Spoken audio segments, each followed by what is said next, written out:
everyone, and welcome to the Path 11 podcast. This is part 2 of our interview with Thomas Campbell. Yeah, we pick up right where we left off with Tom. If you want to know more about Tom, please check the show notes and check out his website, mybigtoe.com. And Tom also has dozens and dozens of movies and videos on YouTube describing his big toe and some of his workshops. And we're hoping to have him back on in the near future because Tom is also in the process of writing another book. I believe that the title is still in the works, so we won't give that away, but it's more of a look at relationships between men and women.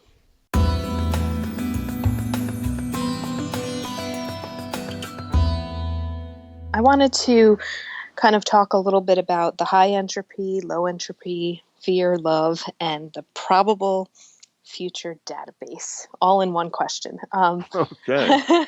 Good question. Yeah. So, I kind of dabbled a little bit this year in the text, A Course in Miracles, and it kind of goes in line, again, with basically moving all thoughts and just movement towards love instead of fear, and how, love really can't exist, or fear can't exist where love is, and that you can't really be the servant. The mind can't be a servant to both fear and love at the same time. Now, I know, like you were saying, the more love, the less entropy, the more fear, higher the entropy. And so, I've come across some, I would say, pretty cool human beings in, the past couple of years. And one of the things that I notice is that these people who are kind of walking around in the world that really are carrying, I would say, more love, actually a lot of love, there's like no worry. They don't seem to have a whole lot of anxiety, really no fear. And I witness their kind of trust in this life, or trust in that things will just unfold. There's really no agenda that they're having in life. And they're really happy. And the way that things unfold around them, it almost seems like, oh my gosh, it's, things just happen for them. And then I started thinking, well, when you lower your entropy, is there less free will then? Because it doesn't even seem like these people are even consciously trying to direct or make any decisions about how their life goes, and they're just totally open to the unfolding of whoever comes their way. They'll speak to whatever thing that they get invited to, they'll go and do. Or if somebody invites them to go travel, they'll go travel. And it doesn't even feel like or appear as if there's free will that's working. But yet everything is kind of unfolding and very nicely, and they seem to have really cool lives, and it's really inspiring to watch and see. So I don't really know what I'm asking. It's more of an observation, but I'm kind of, as you were talking about high entropy and fear, I was almost thinking, well, do people exercise more of that free will when they are more fear-based, as opposed to people who really are in this flow of energy and trusting and loving, and things are just what appears to be unfolding around them in that future probability, like all of these options that we could have. It seems like they're not really directing it, that the love and their attitude and just being is directing it. Yeah. No, they are exercising free will. There is more choice. There are more decisions. Your decision space is larger as you get rid of fear.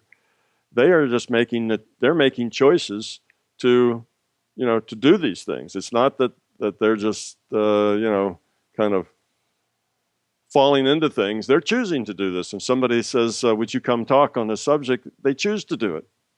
And they choose to do it because they care. They want to share. If they've got information that other people might find useful, then they want to share it. So it's a choice that they do. If you ask them to, would you come help me, step on ants here on my sidewalk, or would you come and help me, beat this person?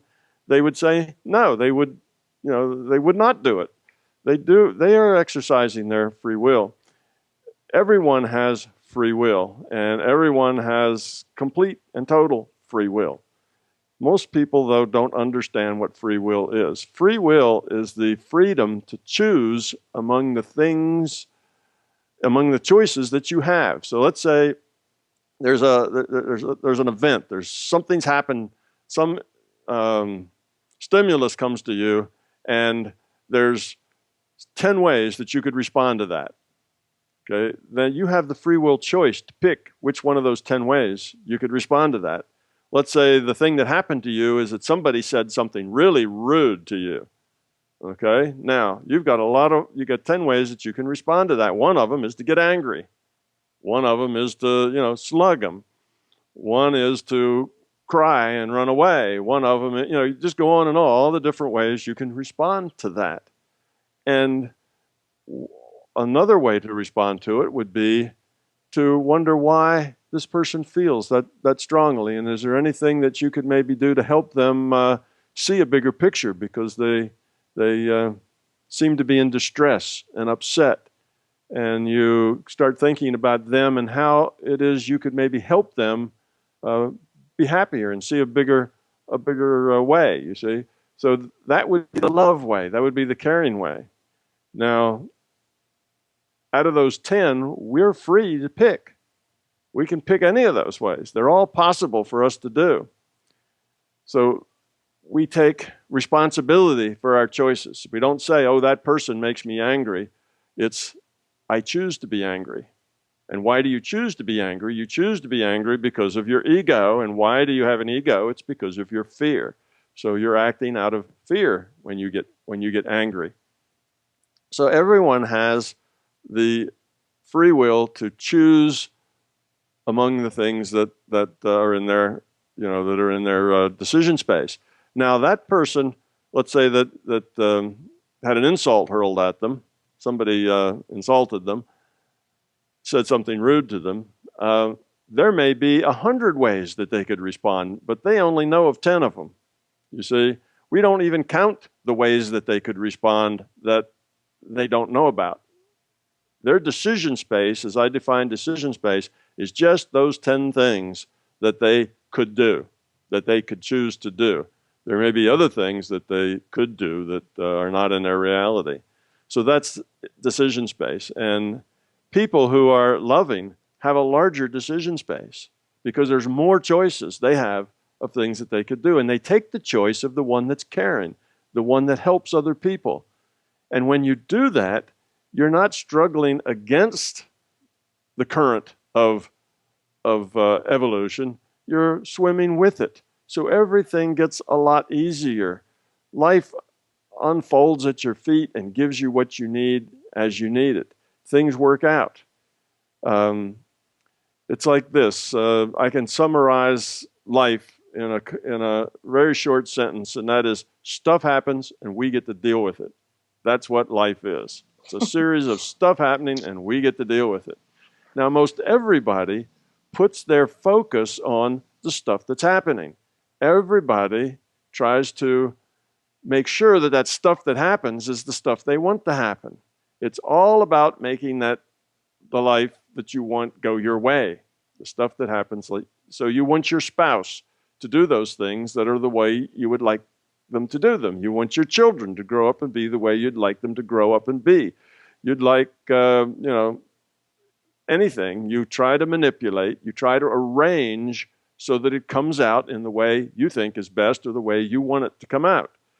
That's the wrong emphasis. That's struggling. That's you trying to make life suit you. If, on the other hand, it's not about you, see, it's all about you. If it's not about you, if it's about other people, then you just let the stuff happen that happens because you're not in charge of all those other people. You can't control them. You have no desire to manipulate them. You know they just have to be who they are. You want them to be just authentic people who they are. And as that stuff happens, you get to deal with it. And you get to deal with it with your free will. So you get to choose how you react, how you interact, the things you say, where you go, what you do. And as you see it being a positive thing that's helpful, then you go do it. And you do it with love and with caring. You don't do it like, yeah, I guess I got to go do this. You do it because you want to, because it is a good thing. And when you live like that, everything just works out fine. Because why are people upset? Because what happens isn't what they want. It's, oh no, that happened. Oh no, this person doesn't like me. They were rude. Oh no, and things aren't happening the way they want, and they are frustrated with that, and they want to control them. They get upset because of it. If you are of the mind that whatever happens is just fine, I'll deal with it and I'll learn from it. I'll grow from it. I'll give my love to it the best I can, and where it's something that I just have to deal with, I'll deal with it positively, and it'll just be. So see, it's not about me. It's about them. It's about what can I contribute instead of what can I get and how can I keep it. It's what can I give and how can I be helpful. And when you are helpful, you find that everything is just fine, because everything is an opportunity to interact with caring and with love. Everything's a lesson that you can learn from. You don't see things as oh no, that's not what I wanted. That's not the way it should be. Those people shouldn't act like that. You see? So these people are happy. And you notice that their lives are happy. Their relationships are happy. Good things just happen to them. And people on the other end that are always trying to manipulate everything to be the way they want, they're frustrated because you can't manipulate everything to be the way you want. So you're constantly grinding your teeth. You're constantly wringing your hands. You're constantly frustrated because it's just not working right. These people just aren't the way they need to be. And you're constantly unhappy. You're constantly miserable. Everything is about you. So things even that aren't negative towards you, you interpret them that way anyway. So your life is unhappy and miserable, and you struggle trying to, it's like the people who are trying to put too many clothes in a suitcase. You see one arm hanging out on this side, so you crack the suitcase and try to put it in, and as you do that, something else pops out on the other side. You see, it's one of those things that you just can't win when it's all about you. Everything you will always be frustrated because you don't control the world. You don't control other people. So that's the difference. It's not a problem that people who are loving have less free will. They have the same free will that everybody has. They have a larger decision space, a larger set of decisions that they can make. And they're just happy. It works. They're going with the flow. They're growing up, becoming love. And if you're unhappy with your life, anybody who feels that there's negativity, things that they don't like, things that upset them, that's because they have ego that derives from fear. If they get rid of the fears, they won't be unhappy. Everything will work just fine for them. It's just fine by definition. Even if something really bad happens, a child dies or your parents die or you get, a truck runs over your foot or something, even if those things happen, you deal with them. They're opportunities to grow. It's like actor Reeves, who played Superman. He fell off a horse, I think, broke a spine right at the third or fourth cervical vertebrae and was paralyzed from the neck down. Well, he had a choice. He could be full of self-pity, or he could accept that and learn the lessons that it might teach. He took the high road. He did that. So we have choices. Just because something rough happens doesn't mean that those people then start moping and say, you used to be happy, but now look at you. Well, if you look at people who deal with things well, they're still happy. They're still going to learn. It's not about impressing your will on the world. It's about what can you give to the world to help it along. Great, thank you. So that's almost like kind of like the law of attraction a little bit? Or well, it's kind the law of attraction actually is not a law, and it's not that the universe, meets your needs. It's that your intent modifies future probability. So if you have intents, then the probability will shift in order to materialize that intent.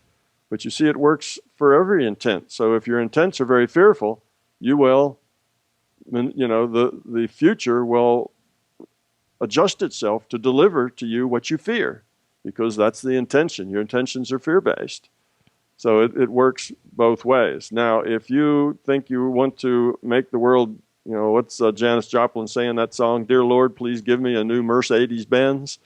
If what you're trying to get from the world is a new Mercedes Benz, and that's going to puff up your ego and make you feel really clever that you somehow beat the game, then you're asking the larger conscious system to do things that are self-defeating. You're creating more ego. You're creating more negativity. So the The larger conscious system is likely to snuff that idea, although it doesn't necessarily monitor everything that's going on. But you can't ask the system to constantly work against itself. It won't do that. It'll end up teaching you a lesson if you do that. Beware of what you ask for. You know, it may come in a way that you regret. So yes, it works though. You can modify future probability with intent. Okay. I also wanted to go into a little bit about out-of-body stuff. I know that's how you got started a little bit at Monroe. Actually, we should probably call it out-of-avatar or something. Yeah. Out of mind, maybe, but that has other connotations. And when we talked last, you kind of described how, well, you didn't really describe, well, yeah, you did, how there's multiple or thousands and countless thousands of non-physical realities. Do you still go to these or other realities, these other? Yeah, as needed. Yeah, I deal in other reality frames, and you know, all realities are virtual. Okay, it's not, you know, people have this idea that you know, when I die, you know, then I'll see the real thing. You know, I won't be in this illusionary world anymore. I'll be in the real world. Well, no, you go from one virtual reality to another virtual reality. If it's experiential, if you experience, then you're in a virtual reality. You experience because there's rules. There's a rule set. There's context. With no rules, then there's no way to interpret anything. There's nothing. There's no consistency. There's you know, without rules, you have randomness. So you are in a reality where you can experience. You're in a virtual reality. Consciousness is the only thing that's fundamental, and everything else is virtual. And every reality that's experiential, in which you can experience, is a virtual reality. So yes, there's lots of virtual realities, and as needed, I visit all of them. I don't spend as much time just exploring as I used to, because, you know, I've done that, kind of been there and done that, got the information I needed, and just repetitiously, you know, doing it is not as interesting as other things that I could do with my time. So I don't do I want to, you know, like the bear went over the mountain, right, to see what he could see. You know, you just go to see what you can see. I spent enough years doing that's not a big interest of mine. But yes, I work in the non-physical. I live in the non-physical every day. Eventually, your reality just grows to the point that this physical reality is only a part of the reality that you live in. So it's not a matter of, you know, do you still meditate? And the answer to that is no, I don't do formal meditation, but yes, I meditate all day long, every day. I'm always in that kind of a state. So it's a little hard to describe, but your reality gets bigger as you're you know, as you become love, or as you grow up, as you see bigger pictures, then you get to live in a bigger picture. So I live in the non-physical and the physical daily, all the time together. So I'm always in a meditation state.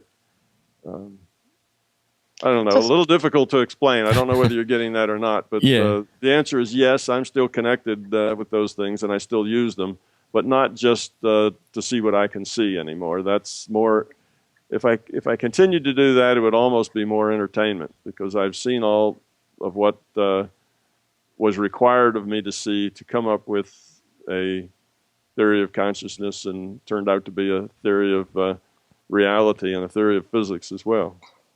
So some people then might ask, well, what are you doing, Tom? Where are you? Yeah. What are you spending your time doing in the non-physical and the physical at the same time? Well, it's like this. People who, let's say, you know, I'm here, like everybody else is here, to deal with what happens. Okay, and I gave up long ago trying to make it happen the way I want. So stuff just happens, and I deal with it. And that's why I'm here, to make choices. So I do that. And in order to do that better, in order to make choices that are more helpful, I have to have more information than I would if I were just here. So let's say I'm lecturing. I'm standing up and and I'm giving a lecture and it's time for questions and somebody asks a question, I will tap into that person, into their intent. What exactly is this question that they're getting at? Because oftentimes the words that somebody says aren't really that expressive of the need that's behind those words. They're trying to put it into words, and often that's difficult, or they're trying to avoid maybe saying things in public that they would just as soon say in private. So I get that information, and then that lets me answer their question in a way that's most meaningful for them. So I'm attuned with them, who they are, where that question's coming from, so that I can answer that. I do the same when you ask me a question in this interview. You get a question, I have to get the bigger picture of your audience and the people who might be listening to this, what I can say that they will understand, and what I can say that you will understand, and try to understand the kind of the question behind the question. You know, what is it that you're getting at? What is it's causing the confusion? And then answer that. And part of that's why my answers are so long, I guess, because you can't ask Tom Campbell a question and get a short answer, because I have this sense of the depth of what it is you need to know that satisfies the question that you're asking, not just to answer directly just the question and then nothing else. So I do that all the time. Somebody talks to me about their mother or their spouse or somebody having a hard time doing something, or having an illness or something. I'm already looking at that individual, assessing their illness, their state of mind, and what I might be able to do to help while I'm still in conversation with that person. So you see, it just depends on what's going on. But at the same time, I don't try to manipulate my life at all, because that would interfere with what I'm here to do, which is just interact. You see, if I start manipulating things to be the way I want them, then I'm living in a false world of my own making, rather than the real world that challenges me. So it's not a matter of manipulating things. It's a matter of just getting the information you need to be of much of service as you possibly can in the situation that's in front of you at the moment. Okay. And so you've been able to tap into past lives, and in your books and your lectures, you call them experience packets.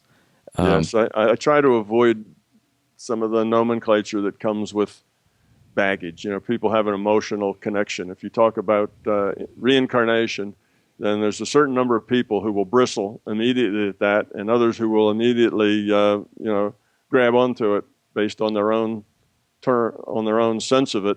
So I like to introduce ideas, and instead of reincarnation, I talk about an experience packet. That way people get to think about it kind of without the emotional baggage that might come with it. It's a new concept and a new term, and they can think about it that way and don't have to be either pro or con because of past experience. So yeah, experience packets. I do that with a lot of my words. I try not to use loaded words. I'm sorry, I interrupted you. Go on. No, that's right. And with knowing your previous experience packets, did you, in those experiences, were you aware of the bigger picture like you are now in this packet? Yeah, to some extent, not exactly in the same way, but the last at least three or four of my experience packets have been preparation for this one. And it may, of course, turn out that this one's preparation for another one as well. But I've been working basically in the same field and getting myself ready for the things that I do through many lifetimes. So I was involved in understanding and being a part of the larger consciousness system, yes, several lifetimes back before I got to this one. So it is not a new thing for me here, or something that I've not done before. Now, is this something that someone would choose for themselves, or is this like your roles as a physicist, like gaining knowledge of the bigger picture, is that something that's put upon you by another entity of some sort? Okay. Well, for most people, it just is what happens. It's their choice. It all falls Okay. out of their own free will choice. That's the typical answer for probably 98, 99% of the population. There are sometimes people who have a plan. They come back with something they need to do. They come back with a fairly scripted set of goals for what they would like to accomplish. So they come with a plan and they execute that plan, and the larger consciousness system is probably a part of that plan as well. And that happens sometimes. It's not, like I say, it's not the rule. It's in the margins. But for me, I came with a plan, and there were things that I needed to do, things I needed to learn. For example, my other incarnations where I say I was preparing, and I said incarnations here because I think that we've already been over the similarity there. I was not working at it from the scientific side. It was mostly from the experiential side. And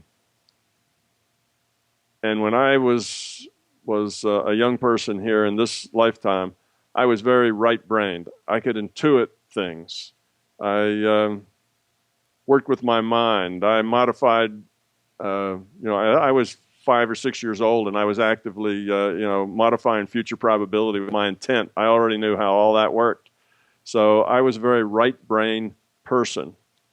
And I realized that what I needed to do this time was to develop my logical process side, my left brain, that was important, that was necessary.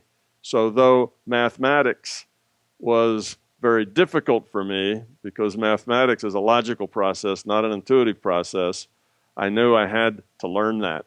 So reason I went into physics as opposed to any other field was because physics was the most difficult thing that I'd ever done.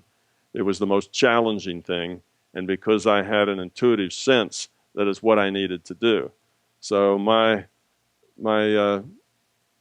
experience coming very, where math became easy for me and where I understood it, and the physics I understood, I got to that through a lot of struggle. I had to learn to become a left brain logical processor and work in that world. But I didn't give up my right brain sense either. So I would describe myself as very extremely right brain and very extremely left brain, both at the same time. It's what I had to do this time. So that's just a little bit of an example. So yes, I did come in with a plan in mind, and I was executing a plan, and I am not the only person that was involved in making the plan. But that is not typical and not true for most people. And so growing up, and you come in to learn math. So when you were young, there was kind of markers set in place that kind of attract you to, say, to take a certain class, or yes, I was very interested in how things worked. I was one of these kids that took everything apart and then put it back together again several times. I wanted to know how everything worked, and I wanted to understand it. So that just was imbued in my being when I got here. I was like that, at 2 or 3 years old, I was taking things apart, and seeing how they worked. I had a drive to understand everything from the logical process point of view. So I was just oriented that way. So I knew very early that I was going to go into some form of science. I just wasn't very prepared for it from a viewpoint of the way I thought. My mind didn't work that way. So I had to train it to work that way. Now, most people, I think, would tend to go in some place that they are naturally fitted for. I was not naturally fit for being a scientist, but I became one in this lifetime, and eventually it became natural. I could, it was not a struggle. I struggled until the point that I got it, and once I got it, then it was easy as well. Now, have you looked into your future experience packets at all, or is that something you try and stay away from? I don't do that much. If there's a need to, sometimes I can look ahead, but basically, what I tell people, what you need to know about the future is absolutely nothing. If you start looking into the future, what you do is now you're not, now you're playing a kind of a fake game. You're no longer just reacting to things. You anticipate everything. So you're working more out of your head and less out of your being level, and it just gets in the way of dealing with things as they come. Besides, it really doesn't, I don't feel like I need to control anything. Things just happen, and however they happen, that's good with me. I just deal with them. And I don't have a lot of interest, particularly in what happens. My focus is on how do I deal with that most effectively. So I don't care a whole lot about the future. I'll be where I need to be. What happens will happen, and I'll just try to make the most of what I got, of the cards that are dealt. So that's kind of the attitude. So I don't go into future looking around, except sometimes you need to. Like if you're going to help somebody, sometimes you need to see a little bit about what's going on and where they're headed to be most effective in your helping where they are now. So I do that some in the margins, but it's usually not about me, and it's usually just little dabs and bits here and there as I need to. Same with going into the past, delving into the past databases and seeing all the lifetimes you've had and what you did and that sort of thing. It's just not all that interesting. I just live in the present moment and deal with what happens in the best way I can, and that's really all I need to do. The rest of it is just would be ego, like entertainment. Go find out, because wouldn't that be neat? And I don't really deal with neat so much. I just deal with what is. I was just watching yesterday and early this morning, this interview that you just did with, it's not Wendell, it's Wenzel or... Yeah, Wenzel, I guess. Wenzel, yeah. I think you posted on your YouTube page. Yes. I'm about halfway through it, and you just started getting into the politics and the non-physical. And that kind of reminds me of one of the things we asked you way back in 2008, or actually, I don't know if it kind of came up after a question or something about how this virtual reality frame that we're in is kind of, there's like a committee that organizes it, or there's not a committee, but there's like somebody in charge. And and you had said that person was just replaced not that long ago. Yeah, back in 2008. Yeah, that was probably the case. How important is that person, and why was this? Why do you need them, and what do they do? Yeah.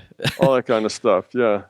In the books, that's the title of the person I called the Big Cheese.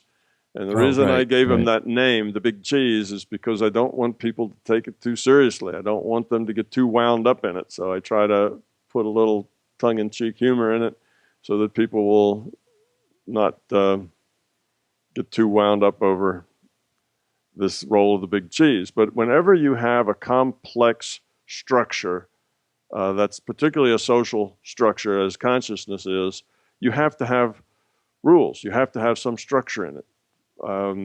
You can't just let anything happen. It can't be chaotic, or you can't just let anything happen that wants to happen. You have a schoolhouse here. So our virtual reality is it's a simulation. It's an entropy reduction trainer. It's a schoolhouse for us to go in and learn how to grow up and become love.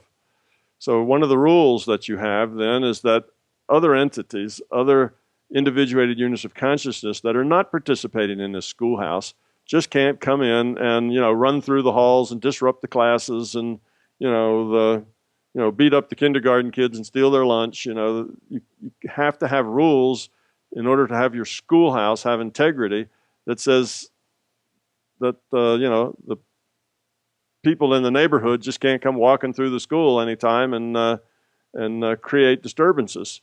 So that's one of the rules. And if you have a rule, you need somebody to enforce it, somebody to decide how the rule gets configured, how strict is it, how who gets eliminated from running through the schoolhouse. Are there times when that's okay? So you have these kinds of rules that need to be made and then need to be enforced. So you have to have some sort of management structure involved. Also, you have to have management structure looking at the schoolhouse and saying, is the school effective? Are we getting as much out of it as we can? Are there policy changes we could make that would make it a better school and people would learn more easily? Or are we doing all we can do? A different curriculum, they have to be doing that as well. So that's what I talk about when I talk about this structure. And as any group whenever you have two individuated units of consciousness, you probably have two individuals that don't agree on everything, because how we interpret the data has to do with our own history, where we've come from, our beliefs, our knowledge, our fears, all the things that are in there are individual. So you expect individuals to come to different conclusions, even looking at the same data. And our evolution is according to free will. So we are supposed to evolve positively and become love, move toward love, move away from fear. But there's free will, so you can make bad choices. It's not free will if you can say, you're free to make any choice you want as long as it's one I approve of. That's not free will. They have to be able to make any choice. So we have some entities that are de-evolving, or you may say evolving on a negative path rather than a positive path. And these are the people we call, disturbances, evil.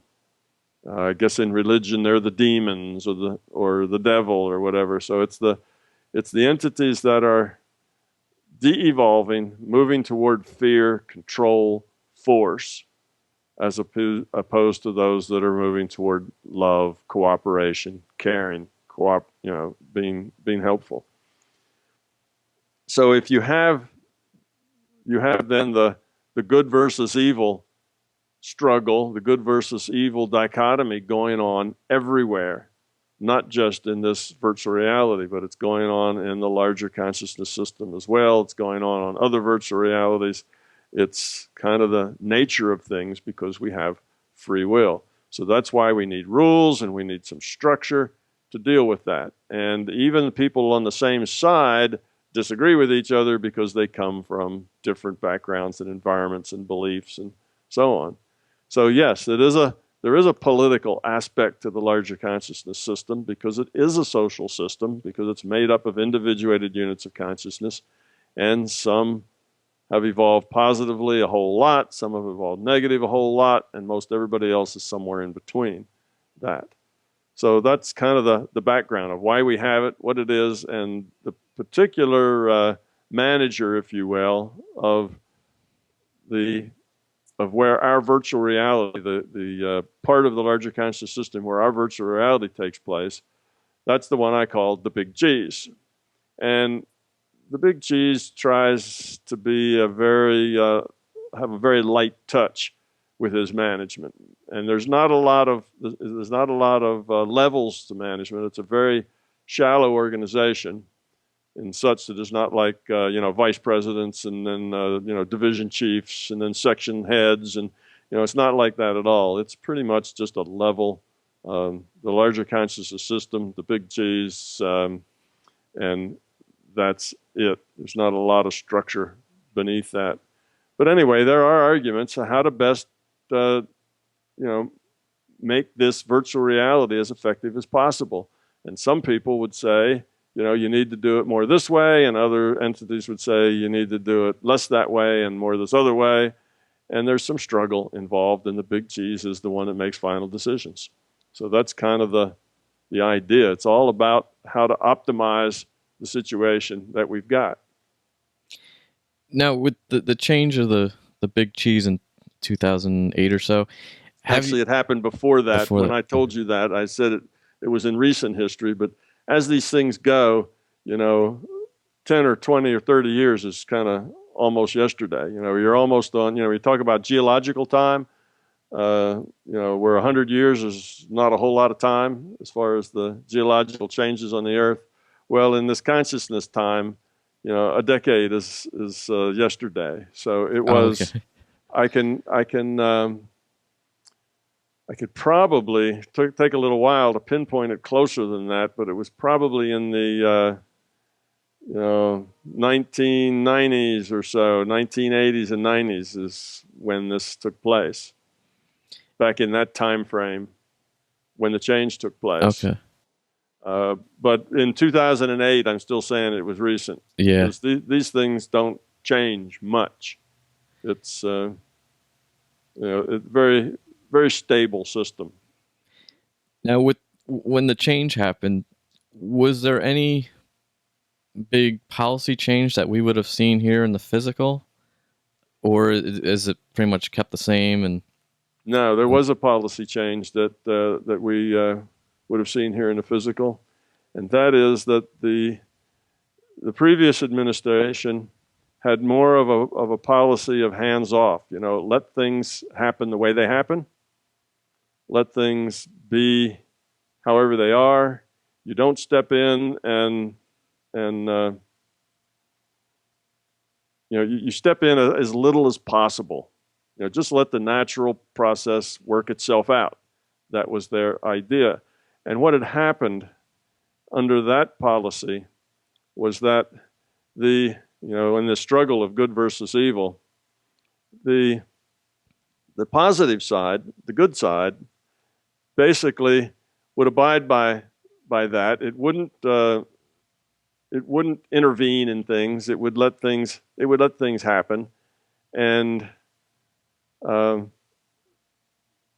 they abided by that rule. But the negative side, of course, the negative side cheats, lies, and steals because that's what the negative side does. So the negative side would kind of violate the don't run rampant through the schoolhouse and mess with the children in class. So they would do that some.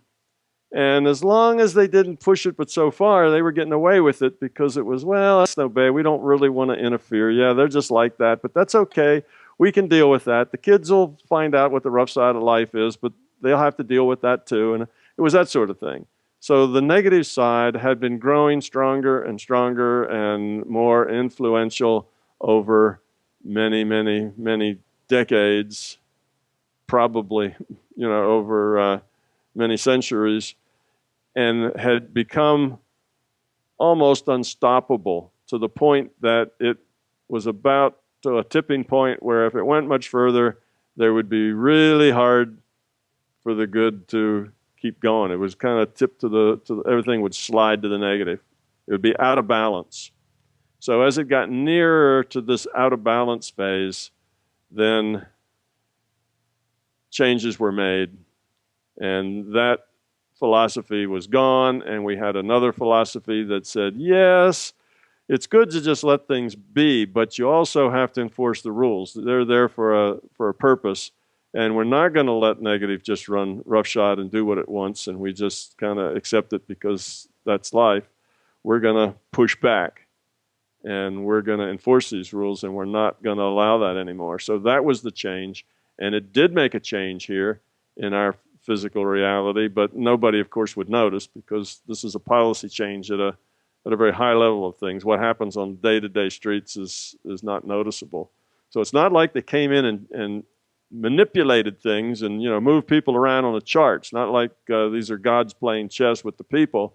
It's just that what was tolerated and what could be gotten by with changed.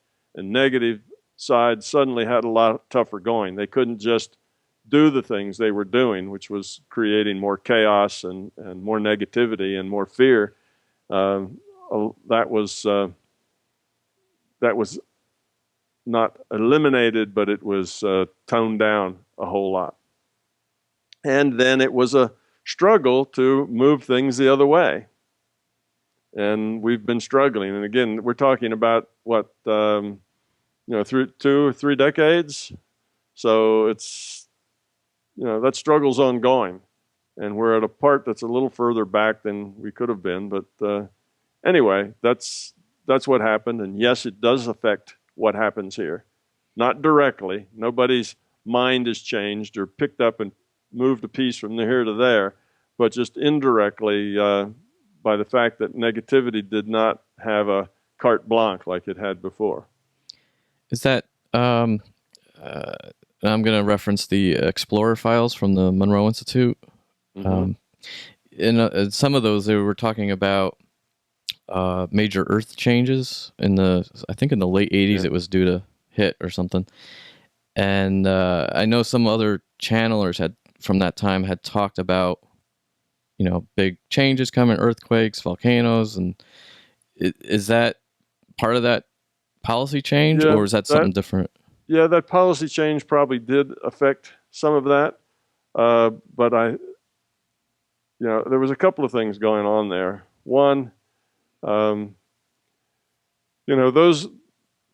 things, those big earthquakes and whatever. Of course, that's all in the future probability. And the future probability was looking like it was more probable at that time. Now, as people report that, then they get other people worrying about it. And the more people worry about it and post things about how these big earthquakes are, coming soon and so on, more people worry about it, and you have more negative intent. So they tend to be, self-reinforcing is part of the problem. And then lots of people start seeing these future probabilities of getting worse and worse. But much of it isn't necessarily just that the crust was coming under the pressures that it couldn't stand as it was being pushed up by intent. You see, now things that are pushed up by intent can also dissipate very quickly. Things that are just basically rule set driven, they don't change much one way or the other. The rule set's just got a lot of rules, and if it works out that it's time for a major slip between the plates, then according to the rule set, then that's kind of, you can push at it a little bit, but the rule set's only going to bend so much. So this idea of the terrible things happening, a lot of that was puffed up by all the fear that was being poured into it. And yes, somewhere probably after that time, that was mainly in early 80s, late 70s, early 80s, you were getting a lot of that kind of images of disasters that were going to happen, that were probable. And then by the time we got into the mid-90s, where this change I'm talking about probably took place, those probabilities disappeared. And part of it was due to that change. Yeah, probably, because the place got a little less rowdy and a little kinder and gentler. And partly because the change in the philosophy of management made it less likely for those things to occur, because it gave more higher probability of positive things happening and lowered the probability of negative things happening. So yes, it is all integrated together, but in a loose way. I wouldn't, again, we're not seeing that pieces are not being moved around on the board, so it's not something you can point to and say, see this thing, that's because of that. It's not quite like that. It's at a much higher level than it, and the effects actually trickle down over decades. Oh, well, God, I feel like my question is going to lead into just a whole nother area. They usually do. Huh? I know. Well, one of the things that, Mike and I were talking about before we got on the phone, we really haven't had a chance to even get the footage out that we took back in 2008 that we have, on film about the ability to be able to heal and some of the stories that you shared with us. And so, like, going into the whole topic of being able to use your consciousness and that ability of love and trying to help others and using that to physically be able to help and heal somebody, then that also ties into a little bit of what you were talking about with the non-physical and some of the rules that kind of play out. And I know that we've also discussed that, sometimes people will, come to you or ask you to look in on things or to check on in this person. And, do you have permission to alter that probability of helping that person to heal? And how some people, maybe that really is a part of their path and you really can't change the probability of it because that's what they were supposed to kind of learn and experience in this life packet. So, Yeah. I was just thinking that the whole topic of healings and some of the stories that you've shared with us that we do have on film, but it's never actually made it to one of the films yet because we were going to specifically try to create one on healing itself and share them. But, that's just another topic of conversation to go into, how to use the consciousness to be able to heal self and others. Okay, I can talk a little bit about that if you like. The healing with the mind is able to happen because of this idea that intent modifies future probability. So when you heal someone, you're just modifying the future, the probability of what happens next. So you're increasing the probability that that person will get well or will heal, and decreasing the probability that they will get sicker or get worse, that things will come out differently. Now, that's done. We talk about mental healing. Well, that's kind of one of those woo-woo topics perhaps for a lot of people, but mental healing's done all the time, and it's recognized even in our legal system. It's called the placebo effect. The placebo effect is that if you tell somebody that they're going to get better and convince them that that's a fact, you will change their attitude toward the illness. You'll make them feel more positive about it because they feel like they're going to get better now, and actually that will help them get better. It doesn't just make them think that they're better, but it really helps them get better. So they do this in studies with control groups, and one control group, say, is given a little white pill, and they're not told anything. And then there's the group that's given the same little white pill, and they're told, all these people say have liver problems. And the other group's told that this little white pill is just magic. It's the greatest research, and all the people that have taken it have gotten better. And you give them a big positive story about the pill and how likely they are to get better now that they're taking it. And you'll find that somewhere between 30 and 40% of the people, their livers get better when they take the pill, whereas in the control group, they don't. You see, it's a statistically significant difference between the two groups. That's the placebo effect. In fact, it's part of our law because you can't market a drug unless you can show that it has more effectiveness than just the placebo effect. In other words, your medicine has to have a higher rate of effectiveness than just telling somebody that the medicine's good. Giving them a sugar pill and telling them that it's good medicine. Your actual medicine has to do better than that. And interestingly enough, the placebo effect is getting harder and harder to beat here in our culture. Drug companies are going offshore. They're going to other cultures, other places, in order to test their drugs because it's getting that the placebo effect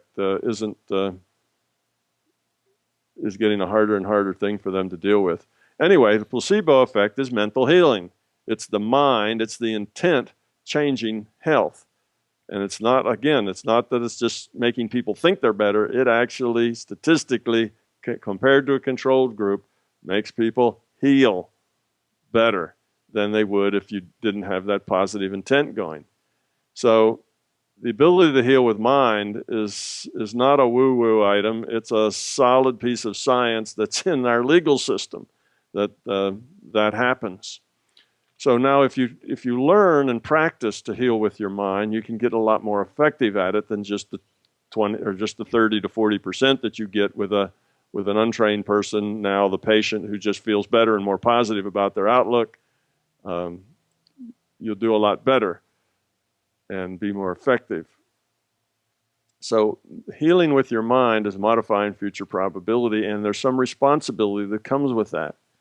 You can modify that future probability whether it's good for that person or not. It's not that you can't. Well, we'll talk in theoretical terms. If you're a very strong healer, then you can override somebody else's free will. but it's not a good thing to do. That's meddling in their life. That's pushing them around, if you will. A lot of times, illness is a necessary part of the process that the person's in. If a person is very negative and a person has a lot of fear, they will express that fear physically, and to the point that it will make them ill. And now that illness is feedback to them for the way they are, for their attitudes. You take that illness away, and you're just enabling their bad attitudes, you see, and that's not necessarily a good thing. You don't want to be an enabler of dysfunctionality. In the big picture, that's not being helpful. So in those cases, you need to just let it go. Or that may be that their death or whatever is part of a pre-planned arrangement that creates learning situations for somebody else. So there may be a lot of things going on there that you don't necessarily recognize if you just look at the physical situation. And when you're asked to heal that person, overriding their free will and their lessons is just a bad thing to do. It's not helpful to them. It looks like it's helpful. It's making them healthier, but that's not, in the big picture, something that you should do. So in the little, for most people, when they just learn to heal, if they're not really very strong at it, you probably won't hurt anybody. You probably don't have to worry too much about that, because you're just not that strong that you're going to force your will on other people. The person that has the most power in affecting their body is the consciousness, that's running that body. It's the consciousness running that particular avatar. They have the biggest potential power of modifying that body than outsiders do. So if they really want to be ill, if they really want to die, then you may force one illness away, and they'll just replace it with another. And if you force that one away, they might get run over by a truck. It will happen anyway, because your power is small compared to their power. So I would say that is probably 80% of the people who are healing with their mind, particularly those beginners. They're probably not that strong that they're going to bully other people very much. It's like they maybe want to be a bully, but they're just a little kid on the playground, and little kids just can't bully people very well. Now, if you're stronger than that and you can make a significant difference and you can bully people, you're also aware enough to know when you shouldn't heal someone as opposed to when you should. So that knowledge comes with experience and with ability. So that kind of takes care of itself. If you don't have that experience and you can't tell whether you should or not, well, you're probably not that strong to make a big difference anyway. And if you can really make a big difference and could do something that would be harmful, then you probably are aware enough to know whether it's something good to do or not good to do. So that's kind of the idea with healing. It's something that everybody can do. It has to do with modifying the future reality within the constraints of uncertainty. Okay, let me give you an example.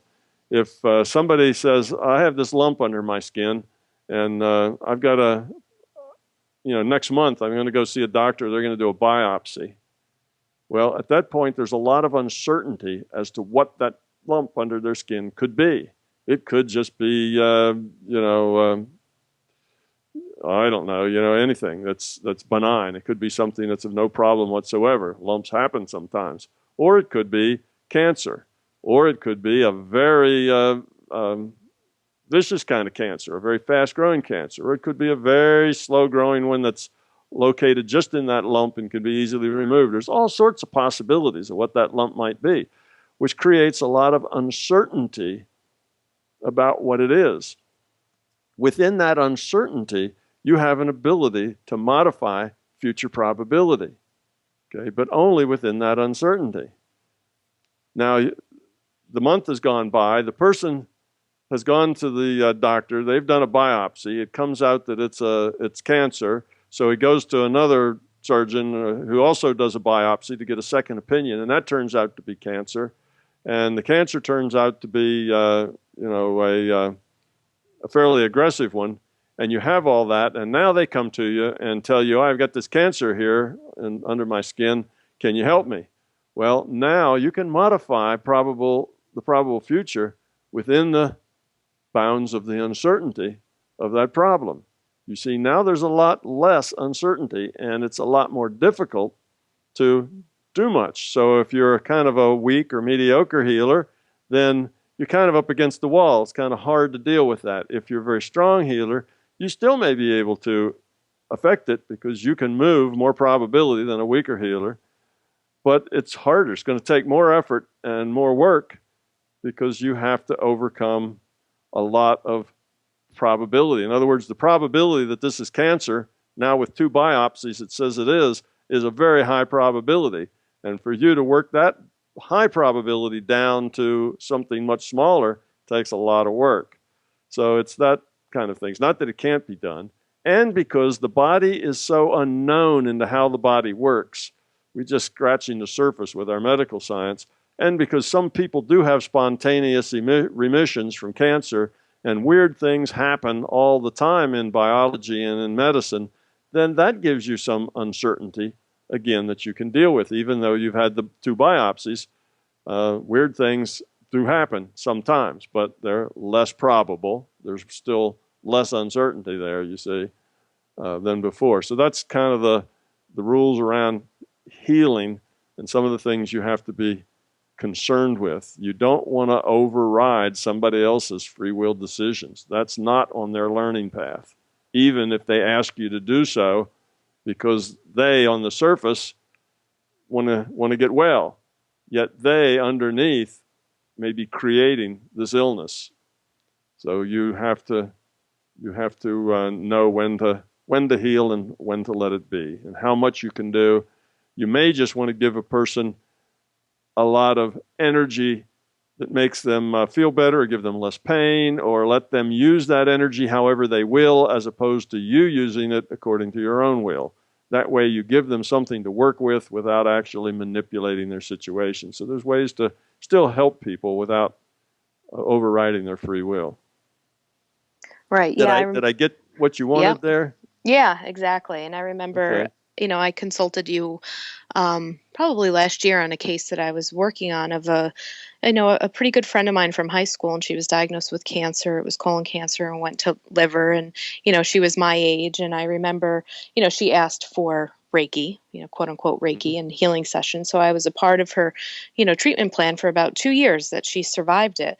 But I remember, I just kind of felt stuck because I didn't quite know what my role was, and I could feel that the healings were helping her in a way, but I could see that it really wasn't curing the cancer, that, it wasn't really making her that better. And when I think about that ripple effect of, how many other people were affected by this, because we, came from a small town, a small community, so many fundraisers, so many people praying for her, caring for her, supporting her. And of course, she ended up dying, but to also think about how that one person was able to reach so many people, and what her story, what her struggle with the cancer was, and then with her death, and how many people it impacted, and looking at that ripple effect. And I remember in one of the emails that you had sent me that, the bigger thing for me is, me getting something out of that experience, and what did it teach me?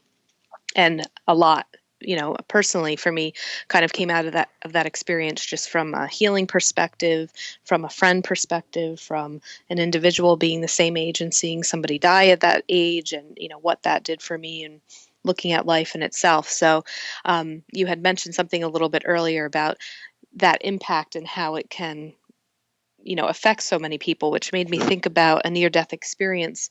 A woman that shared her near-death experience on YouTube that I had watched. And before she came back, she had said that she was shown not only how her life and things that she did in her life affected people, 2, 3 out, but like 35 times out.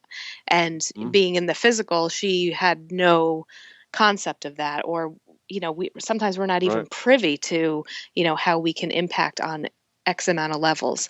But yeah, I mean, the whole thing that you just talked about and the healing thing, when we had kind of worked together on this, it was pretty much known that she was going to die. There wasn't a whole lot that I could do to manipulate the situation, except that I knew that those sessions were just bringing her comfort and easing her pain a little bit more.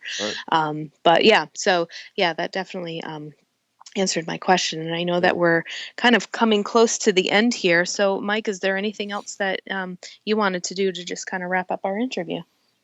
No, I just want to say thanks again for talking with us, and we got to have you back on because we got tons more questions, and I'm sure people hearing this will probably want to send in their own questions as well. And and I noticed in a little email that you sent me about setting when we set this up, you said, well, maybe we'll talk about your new book. Oh yeah, I see. Oh, yeah, I know. We didn't get there. So yeah, that is the way it always is. No matter how much time we take, even if we sat here for 5 hours, there'd be lots of things by the end of it that we would like to talk about it. So yeah, let's make it a series, and we can, we'll do it however it works best for you guys.